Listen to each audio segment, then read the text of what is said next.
നടൻ ടൊവിനോ തോമസിന് ഐക്യദാർഢ്യവുമായി DYFI Thrissur Irinjalakuda block committee പ്രവർത്തകർ പ്രകടനമായി എത്തിയാണ് നടനെ പിന്തുണ പ്രഖ്യാപിച്ചത്.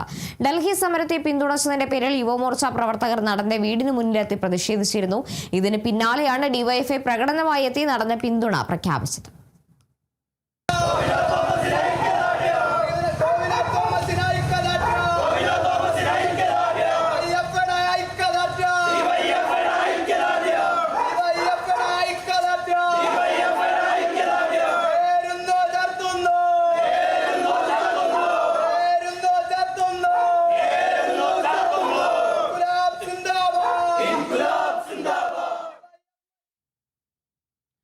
പോക്സോ കേസിൽ യുവാവിന് 10 വർഷം കഠിന തടവ്. പ്രായപൂർത്തിയാകാത്ത പെൺകുട്ടിയെ പീഡിപ്പിച്ച കേസിൽ പീരുമേട് സ്വദേശി ആനന്ദിന് കട്ടപ്പന പോക്സോ കോടതി ശിക്ഷ വിധിച്ചു. പോക്സോ നിയമത്തിലെ വിവിധ വകുപ്പുകൾ പ്രകാരം 10 വർഷം കഠിന തടവും 50,000 രൂപ പിഴയുമാണ് ശിക്ഷ. പിഴ അടച്ചില്ലെങ്കിൽ 1 വർഷവും 3 മാസവും അധിക കഠിന തടവ് അനുഭവിക്കണം.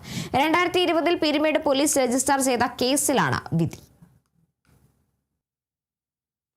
ജാമ്യത്തിൽ ഇറങ്ങി ഒളിവിൽ പോയ കൊലപാതക കേസ് പ്രതി 4 വർഷത്തിനു ശേഷം ചെന്നൈയിൽ നിന്ന് പിടിയിൽ.